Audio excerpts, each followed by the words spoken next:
And we're live on Book Chat Live. And today we have the amazing author, Erica Lynn Adams. So welcome to the show, Erica. Thank you very much. So you are the author of at least one book, but you've given me quite an eclectic selection of books today. So can you briefly describe who you are and why you've picked this list of books? I'm Erica Lynn Adams. I'm from Duluth, Minnesota. Yeah, I've always had a firm belief that stories can be told in a plethora of ways, not just different genres, but different media as well. I have a radio show called The Tale Collector, in which I discuss different stories that people may not know about, or, some people may have forgotten about that, aren't very mainstream. Okay. Well, should we start with the first book then? Sure. Which is The Incredible Shrinking Man by Richard Matheson. So why did you pick this book then? Because I think it's a different take on the whole idea of the B movies of the 1950s. This was written in the 50s, during the time when people were afraid of like nuclear war happening, and this was in literature as well as cinema. And then, and yeah, you know how like in a lot of those stories, it's like, this is when people thought like radiation can do literally everything, like it could turn you into something, it can make something bigger, smaller, but yeah. In this case, it's not like a person like turning into a monster or like, making an insect a giant. It's, shrinking a human being. It's not like they're a mutant in the literal or the traditional sense. It's like outwardly they're the same, but at the same time, it's like, when they're getting smaller, it's like, it's like the smaller the main character gets, the less human he feels, the less human he feels like he's being treated. So yeah, in the story, the main character is exposed to radiation and he starts shrinking more and more. But also I like it because it's like it, treats the idea of, constantly shrinking in a very realistic way. It's not like a fantasy a la Honey, I Shrunk the Kids. It's not like a big epic fantasy adventure. So yeah, the guy is literally fighting for his life at a certain point when he gets small enough for things to literally pose a danger, like a cat, for example, or a spider. So it kind of treats the whole 1950s mutation concept in a takes it in a very unique, different direction. It also treats it very realistically. Talks about the insanity of it all. So it's like the main character is, he's constantly on the verge of, losing his mind or, contemplating suicide. It's, feels very visceral and real. Okay, so how did you encounter this book in the first place? I mean, it sounds like it's quite an old kind of 1950s, 60s book. Yeah. Did you stumble across it, or was it your parents' books, or something like that? Yeah. So I guess I think part of it is at the moment I'm working on a science fiction novel, where my main character is a big fan of, 1950s and 60s science. Part of the inspiration to that was, from a friend of mine who reintroduced me to the original Star Trek. And I think I encountered this book as I was, going through researching stories of this type. Like the old black and white stuff. Yeah, and this was made into a movie about 2 years after the book's publication, and that has held up surprisingly well, considering the kind of stuff that came out during that time, which objectively, it, may not be great, but yeah. So they did a great job with that too, in my opinion. Okay, shall we move on to the next book, which is A Midsummer Night's Fairy Tale by Terry Windling and Wendy Froud. Ooh, nice cover. Yeah. So this one I found at my local Barnes and Noble. I think I was kind of going through a Brian Froud phase. Yeah, Brian Froud is a very famous fantasy artist. If you don't know his name, some of you may have seen his work. He was involved in a lot of the puppetry in movies like Labyrinth and The Dark Crystal. So, this was worked on by his wife, Wendy, who is a famous doll maker. I think she helped write the story, but mostly she helped with for lack of a better word, illustration. I say that because the illustrations aren't drawn, but they're actually photographs. And they're photographs of dolls that she made, which are the characters in the story, which was written by Windling. And they're just, they're like a mix of, very elegant, but also, very adorable. That's right there is the main character named, little fairy named Sneasel. Very cute character. Can you show us some? Can you open up and show us some of the photos inside? Or Like here. And yeah, like I said, if you've seen Labyrinth of Darkness, kind yeah, of the Froude's yeah. work. So it's basically a beautiful book, then, really, as much as anything. Yeah. So yeah, you can admire the photographs as well as the story. They mesh really well together. And the story is, very nice too. A big fairy celebration going on, and Sneasel, he wants to be a part of it, do something important. But, because of his, status and his youth, he just kind of keeps getting, shooed away by the adults, and he's just kind of questioning his self-worth. But then he uncovers a plot which involves dethroning the fairy queen Titania. So he has to, gather his courage and save the day. Feel like that's a story, a lot of children can relate to. Yeah. Like, it's like if they feel like they're, really small, then, they may not be important, but, they are important. Okay. Shall we move on to the next book? Okay. Varvik Paw by SF Side or said. This one I found kind of by accident. I probably wouldn't have thought much about it if not for the illustrations. I'm a big fan of Dave McKean. He has worked extensively with Neil Gaiman. Yeah. You've probably seen a Yeah. lot of his illustrations if you've read a lot of Neil Gaiman's work. And from there, he has, very elegant yet, sharp illustrations. Yeah. Especially with cats, and cats are naturally elegant. Yes. Yeah. This works really well. Also, yeah, for all intents and purposes, this is a novel, but at the same time, he like works in elements that kind of resemble a graphic novel. Yeah. Like he uses a lot of white text on black, at certain points of the story. Like even some gray for the more like mystical scenes. Yeah. Like in the story, the main character Varjak Pa, when his house is invaded by a man and his two unnatural black cats, he has to go outside and try to find a creature called a dog. He doesn't know what a dog is, so he has to try to find a dog to save his family. And during the story, in his dreams, he is visited by his ancestor, Jalal, who is said to be the greatest Mesopotamian cat of all time. Yeah. So he teaches them what's known as the 7 skills of the way, which is sort of like a feline martial arts. And that's, not as goofy as it sounds. It's not like, the stereotypical karate type thing. No, but yeah, Jalal, Varjak and Jalal kind of had, there's sort of a, like Miyagi type relationship. He, teaches them the way, but also, ways to apply it to real life, not just to fight, but also to, he applies it to real life situations. Okay. Well, Yeah. do you want to go to the next book, which is by a famous author? And that's The Eyes of the Dragon by Stephen King. So, why this book? Apart from the fact that everybody seems to pick a Stephen King book on this show. So, Yeah, and I could be wrong about this, but I feel like this is one of his more obscure yeah. stories, partly, due in large part to it not being horror. A little piece of history about this one.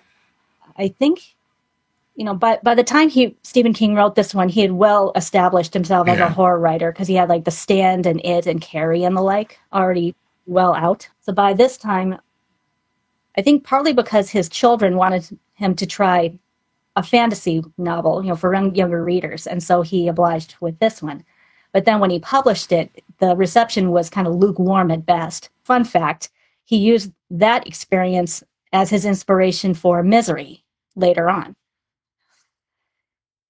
So if you know the plot of Misery, you know what that means, yeah. But also, yeah, I mean, admittedly, I'm not the biggest fan of Stephen King, partly because of his pacing, and also, and this is not a fault. Just know this is no fault, but I think partly because, like in his like contemporary works, or like more world works, he uses a lot of like pop culture references that Yeah, I don't understand, and that's simply a generational thing. So I don't fault him for that. But this one I feel is a little more approachable because it's a sword and sorcery type novel. Anyone who has read The Stand or the Dark Tower series will recognize the character Flag. I have not read those books myself, but I looked it up, and apparently the villain Flag in here, he's a like an evil medieval sorcerer. He's also major characters in those stories. So Stephen King fans, I think will get a kick out of that too. yeah, yeah. It's nice when there's a unreference. There's a reference you can pick up between books, isn't there, in the series? Yeah. Okay, shall we go to the next book, which Right. is The Child Thief by Brom. And it's just Brom. I don't know who Brom is, but Yeah, that's a pseudonym. yeah, Yeah. So this is sort of a very dark reimagining of Peter Pan. yeah, So yeah, in his afterword, Brahm talks about how, like as a kid, like a lot of kids, he was a big fan of Peter Pan, but he didn't understand a lot of like the darker elements. It was all about like the kids beating the evil adults. And what kid doesn't love that? yeah, But then when he read the original James Barrie story and actually paid attention to some of the dialogue, you kind of realize just how much of a little psychopath or a little demon that Peter can be. Like, when I think there's a quote in there in the original where it's like, when the kids, begin to grow up, which is against the rules, he thins them out, you know? So in this story, besides Peter, the main protagonist is a New York kid named Nick, who's, struggling with guys, who sell drugs and they're harassing his family and he doesn't know what to do.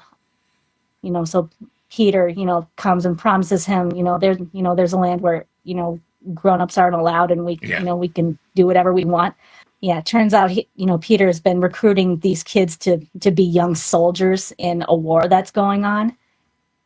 Instead of Neverland, it's basically the land of Avalon. Brom, incorporates a lot of like Welsh and Celtic mythology in yeah. this. Kind of little Arthurian legend here and there. And there's kind of a I don't remember if she's officially called the Lady of the Lake, but she's known as the Lady. So I think she's kind of a different version of that. But yeah, Brom kind of takes the idea of the Lost Boys, quote unquote Lost Boys, and kind of portrays them as we know of like gangs, like it's kind of gang war kind of relationships between the kids. Peter is kind of the gang leader, Yeah. you know. So there's a lot of, visceral realism in that too, even with all the magical creatures that are, scurrying around. But yeah, I think it was a very interesting take on that. Um, So how did you chance upon this book? Was this one another book you came across as you were researching, or are you just kind of into this kind of fantasy? yeah, I had read another of Brahms' books, which was also very good. The uh, the Plucker, I believe it Oh, was. okay. It was a different story, but I became fond of his work. After Yeah, reading that. That one's one that involves like a toy that comes to life, and he has to save his young owner from an evil voodoo spirit. yeah, There's a lot of voodoo magic in that one. So very, very different, but also very, very cool piece of work. yeah. Okay. Shall we go on to the next book, Mhm. which is Beast by Donna Jo Napoli. So Mhm. Napoli. So why did you pick this one then? So this is a reimagining of Beauty and the Beast. Um, I I think I read somewhere that it's based loosely on a Persian version of that story. I don't remember where I found that though, because there are lots of different versions of Beauty and the Beast, not just the Yeah. European one we're all familiar with. Um, at first, I wasn't really sure about this one because one of the reasons why I like the Beauty and the Beast fairy tale is um, seeing what the beast is going to look like. Yeah. It's like you're going to make a beast. Yeah. Make him like like alien demon kind of thing. I think that's one of the coolest parts of it. So when I'm looking at this and I see that the prince in question is turned into a lion, I'm like, oh, that's kind of boring. Yeah. But then I decided to give it a try anyway, and um, I mean, the story more than made up for that. So this is a story from the beast's point of view. I don't know if this is the first to do that, but this is definitely one of the more fascinating ones. So Yeah. the prince is a Persian prince, and he is cursed because of a mistake he makes involving a sacrificial camel. So he's cursed by, I think it's pronounced jinn, not Yeah. genie, but like Yeah. jinn slash fairy, to become a lion, until he can find a woman who loves him. And so, he like makes his way, from Persia, travels throughout the Middle East until he makes it to France. There's a lot of like Arabic and Persian vocabulary used throughout the book. The author really did her research. She even includes a little glossary at the end of the book, so readers who aren't sure of the foreign words, can know what they Yeah. mean. Yeah. I think Jin is like where genie comes from, but it's Right. specifically the Middle Eastern kind of original version of it. It's more like a Yeah. dark spirit rather than this thing that jumps out of a Right. thing. So yeah, it really depends on like what lore you're looking Yeah. at. But yeah, you're right about that. But I think in this context, it's more like a fairy. Yeah. Okay. Shall we go to the next one, which is Courtney Crummin and the Night Things by Ted Noffe. Oh, sorry, Ted. Knife, I think. Yeah, Yeah. I had to figure that out too. I think it's knife or something. Noffe. Yeah. Yeah. So this is technically a special edition where, like, when he was first writing Courtney Crumrin, I think like each of like the special edition books that came out later are comprised of like 4 different issues, Yeah. because they were originally because they're comics. So this is just the first compilation of the first 4 volumes, and this particular collection there's 7 in total. Yeah, this one I found because this was like one of the last books I was looking at Walden Books before that store eventually closed down, because it couldn't compete with Barnes and Noble. Yeah. It's really too bad. So I have fond memories of that. But once I found the nice, color version, I couldn't resist that. Yeah. And it was nice to have all the issues in order, because they weren't really in order at the bookstore. So this has some. Knifey has a very interesting art style that kind of alternates between like really simplistic and yet really detailed. Like I don't know if you can tell from here. So like if the characters are, like in the distance, all you see are like little dots for their eyes, but if they're up close, they have, he, details them a lot more, you know. The plot is, delightfully dark. It's like, Yeah. what kid hasn't wanted to use magic to get back at their bullies, Yeah. you know? But yeah, Courtney Crumlin, she has, idiot parents, who are always saying like, don't pick fights, because, we know this kid's parents, Yeah. yeah. So, but then she learns, she meets her great uncle Aloysius and finds out that her family has a long line, or her her lineage involves the use of witchcraft, and so Ah. she decides to use it for herself. And yeah, and yeah, the people she goes up against, they're like a mix of like selfish and stupid, or just plain snobbish, you know. Yeah. But yeah, so there's kind of some stereotypical stuff about that. But yeah, you really, so it's really fun to see her, get back at her enemies, but at the same time, she's not, a selfish brat. It's like you can tell like throughout that, based on like with every adventure she goes through, she goes through a lot of pain. She actually makes friends only to lose them a lot of times. So it's a Mm, very dark series. Not always a happy fairy tale ending. And these the kinds of fairies here. They're not like the fluffy Disney fairies. They're like the dark ones you see in like old European folklore. yeah, yeah, Don't eat food in the fairy world or else you're going to be cursed to stay there forever. yeah. That kind of thing.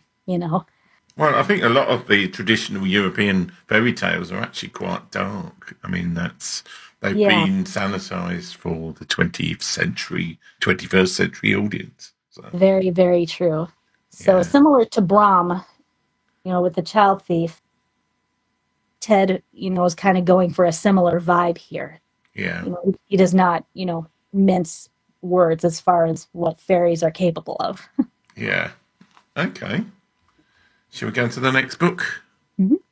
which is The Night Circus by Erin Morgenstern. So I think I've got that right. Mhm. So why this book? Yeah. First of all, because it just looks gorgeous. Yeah. Black, white, and red. Um, Oh, yeah. Picture there. Yeah. But yeah. The cover was a big draw, but also I'm very fond of circuses and books. Yeah, I feel like they're a lot more creative in books nowadays. So I mean, except for maybe Cirque du Soleil, I still enjoy Cirque du Soleil. But I digress.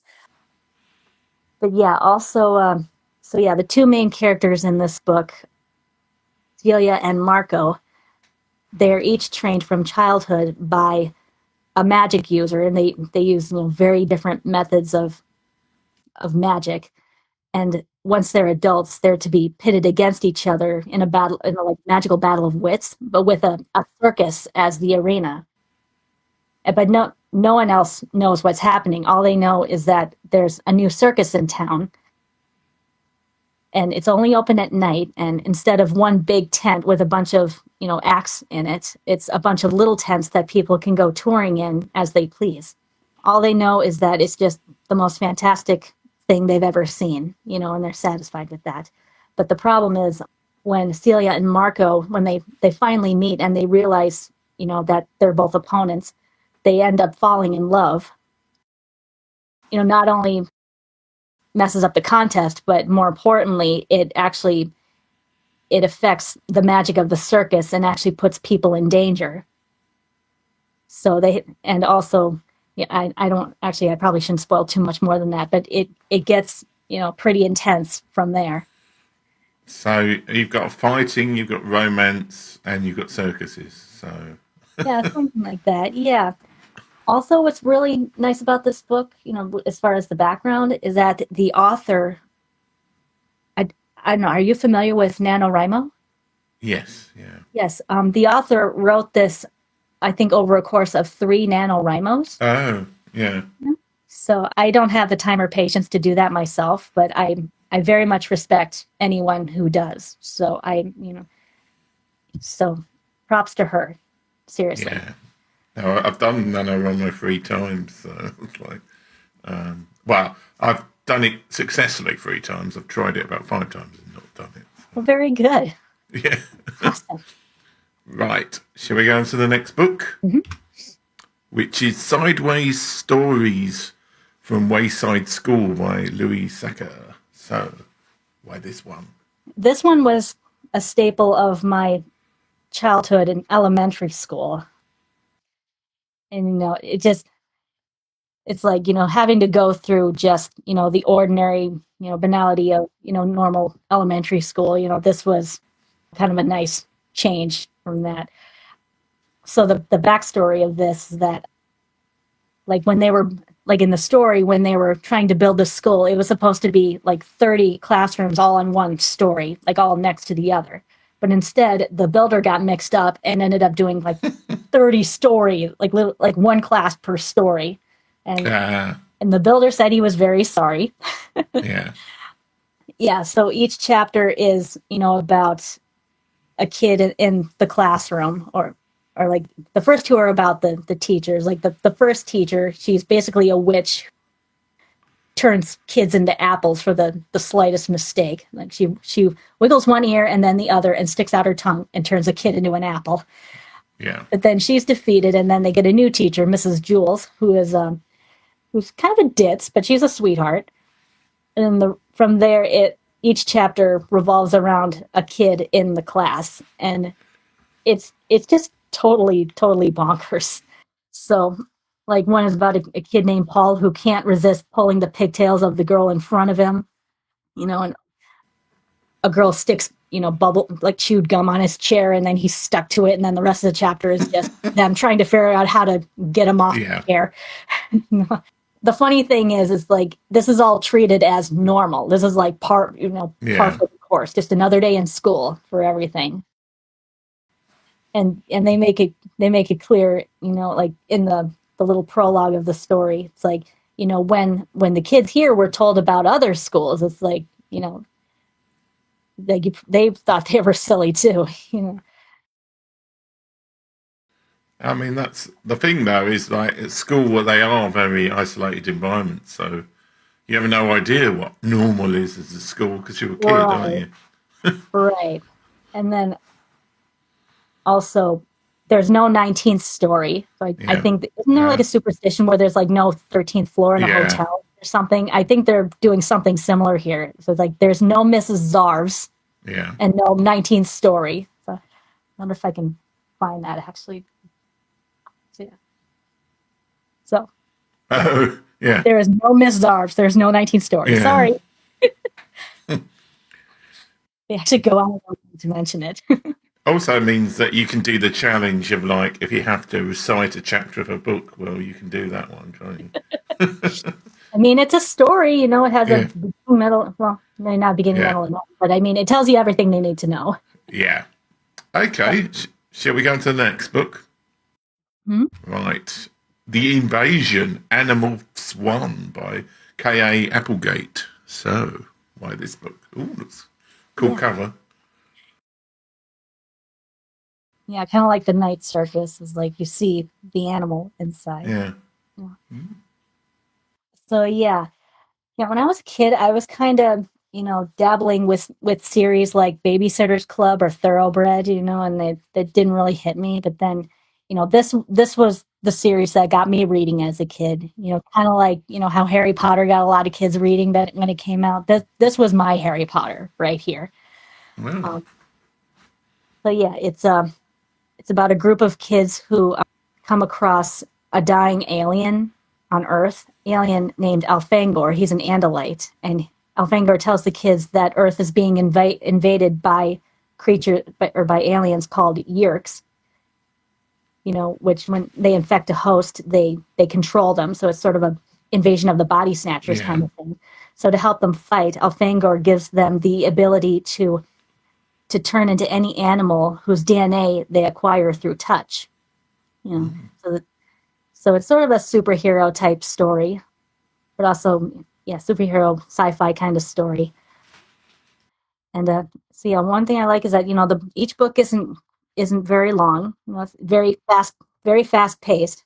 So it's like there's some high school drama, but not enough, thank heaven, to mess up the pace of the story. Because one thing I can't stand in my fiction is soap opera drama, especially in high school. Yeah. Not unless it's like brief and it pertains to the story somehow. So, and another cool little thing, I don't know if you can see from here. Oh, the bottom corner. Yeah, see when you flip it turns into the animal. Ah, that's cool.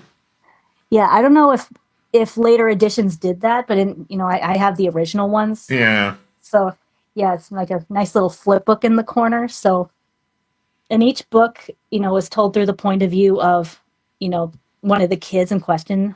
There are 6 total plus another alien who eventually joins them in their fight. Yeah.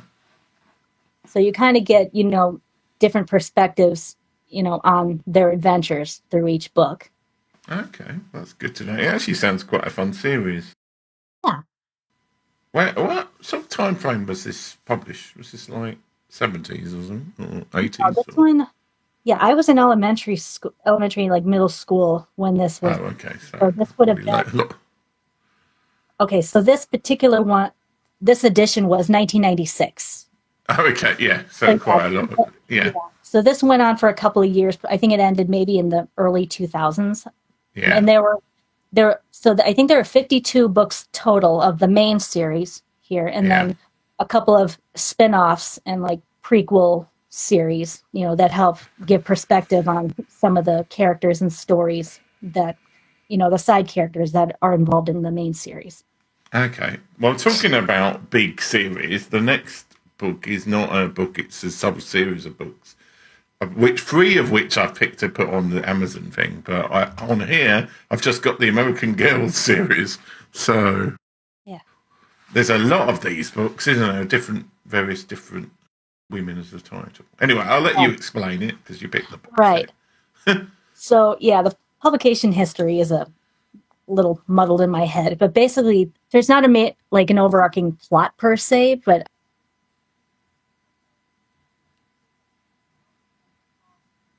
a girl who is living through a significant time in American history. Yeah. Like here's Samantha. She has like the first ones. It was like the historical series. So she's living in, I think, like the turn of the 20th century. When I think around the time when the women's suffrage movement was Yeah. going on. And then you have others like Felicity, who is like living in the early colonies, before the Revolutionary War. And then there's Abby, who's a young African American girl who's trying to make a life for herself with her family after finding freedom post Civil War, and that sort of thing. What I like about it is that it's like it delves into, the history, of the eras that they live in, but, it doesn't make them like too complicated or scary for younger readers, Yeah. but it gives a lot of context, to, what they're going through. But also, like makes it relatable to, contemporary readers, because the girls, go through a lot of things that kids today go through, like you know like broken and mended friendships, losing family, and then, like a lot of the stories involve like them experiencing a winter, like a Christmas or their birthday, just, fun times like that, but also, some dangerous ones. Sometimes they get into some perilous situations as well. Yeah. But yeah, like, but again, the main thing is it's like, even though these are taking place in the distant past, it's, still very relatable to kids, very universal. I also like it because I think it's also a good reminder of how, rich our nation's history is, despite, being such a young country in the grand Yeah. scheme of things. I don't think we're even 300 years old yet. But it's like America as a country has, gone through so many different eras in such a short time. So, it's kind of good to see all that, you know, all that going through, and just how rich a history we as a nation have. Okay. So what kind of brings the book together? Why are they a series? Are they just titled the American Girl series, or is there any kind of theme to it? Yeah, so I think that the format has changed over the years, but like this one, for example, I have like the original, hardcover bindings. Yeah. The original books, it was there were 6 small books that would each focus on a single girl. So it was like a mini, like some kind of a mini series, and then they would have similar titles. They would just, interchange the names, like, Yeah. Meet Blank or Happy Birthday Blank or Merry Christmas Blank. But yeah, it's like they would go through, kind of similar adventures, in the context of the era they were living in. But yeah, a lot of the themes, and things like that are similar. But there's, still very different girls, with their own personalities and everything. But the thing that binds them together is like, even though they're living in different eras, it's like, they're still girls, with, their dreams and their families and their loved ones. So Yeah. I think that's kind of the thing that binds them together. But the authors have, I think the series was ghost written to an extent, especially in later years, and Yeah. they've expanded to other eras, not just the really early ones. Like there's some from the 70s. I know there was one original series that was taking place in like during the Great Depression, Yeah. and things like that. Right. I've saved your book for last. Well, hopefully it's your book. New Moon's Family by Erica Lynn Adams. So, obviously, we know why you picked this book, but talk a little bit about why you wrote it and what happens. So I originally just got the idea. It just kind of came to me as I was going to college one day, and I wrote the first draft during my lunch break. I wrote it for my little brother Noah, who was about 5 at the time. I think this would have been like 2006 or so. But yeah, he was about 5, and I read it to him, but I think he was too young to really appreciate it then. 5-year-old boy, And then I kind of put it away for a while, but then, I revisited it, and then, I thought I would try to make a book out of it. And a friend of mine, who's also a writer, she introduced me to a friend of hers who is an artist. I think she owns a small art gallery in Two Harbors, where he sells a lot of his work. And that's my illustrator, Eric Soderstrom. He specializes a lot in fantasy art, especially dragons, done like sort of Lord of the Rings type stuff. So he liked the story and he thought he'd give it a shot. And he said it was a good opportunity to, try out a new computer art program while he was doing the initial illustrations. What I really like about, his process was that, I didn't really know what I wanted this to look like, as far as, the main picture is or main picture goes. So it's like I want the sun here, I want a moon there, but it's like otherwise, I don't know what I want this to look like. So, go nuts, just try whatever. We'll go from there. So like I don't know if you can see it here, like he decided to do trick or treaters, which I thought that was really cute. So like with every page talking about a different moon, he decided to like on Earth, include kids doing various nighttime activities like catching fireflies or roasting marshmallows or looking at the stars through a telescope. So I thought that was really clever. I was very pleased with his work. Yeah. Okay. And presumably it's meant to be a children's book. He says. Yeah, so about ages 5 to 8 or so. Yeah. Okay. Yeah. And when did you publish it? Is it? Beavers Pond Press. They were in Edina, Minnesota when I first worked with them, but Yeah. they've since moved to St. Paul. And I'm in the process of publishing another book with them Oh. that should come in a couple of months, Yeah. hopefully not more than that. So that'll be a rewrite of my semi-autobiography, Allie's Adventure on the Wonder. Yeah.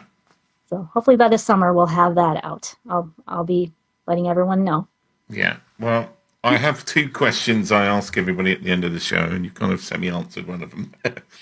But firstly, I'll ask you. I used to. I've upgraded this question since I started doing this show. I used to ask people to pick one of these books to give somebody, but we'll go more than that now. We'll say if you met somebody new and you had to give them one of these books, what sort of questions would you ask them to work out what book to give them? What would be the like flow chart in your mind to work out which one of these books to give them? I would maybe think about it's like, do they want a long or short book? It's like, do Yeah. they like hardcore fantasy? Do they like stuff for children or adults? So I would see like what they would like as far as stuff like that. Sometimes a lot of us adults don't have a lot of time to read, so sometimes shorter works would be a little better. I have tons of like short story anthologies because sometimes that's all I have time for. Yeah. And it's like, do they like like hardcore, like realistic, dark material, or do they like funny books? you know so I would probably determine that first before I would recommend something. See what kind of reading material they like, and then base a decision on that. Okay, so if they like funny books, what would you be trying to remember what your choices were? Or what Yeah, of your like choices would you go to? And if it right, was more serious, what end? yeah. So like Sideways Stories from Wayside School, Yeah, for comedy, yeah, or like if they're looking for something, a little more, realistic or down to earth, maybe the American Girls series. yeah, If they like stuff for younger readers, but like I said, it's there's nothing supernatural about yeah, that. It's all historical fiction.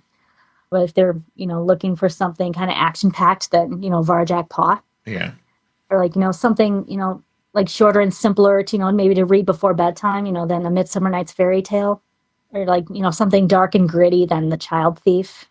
yeah, Because, yeah, I mean, that's both magic, but also like, New York gang type of stuff, very, gritty and visceral. Well, certainly you've done an interesting selection of books. The other question is like, what is the next book you're working on? But you started saying that. But I'll also ask, is there a book you're working up to that you haven't got the courage to write yet?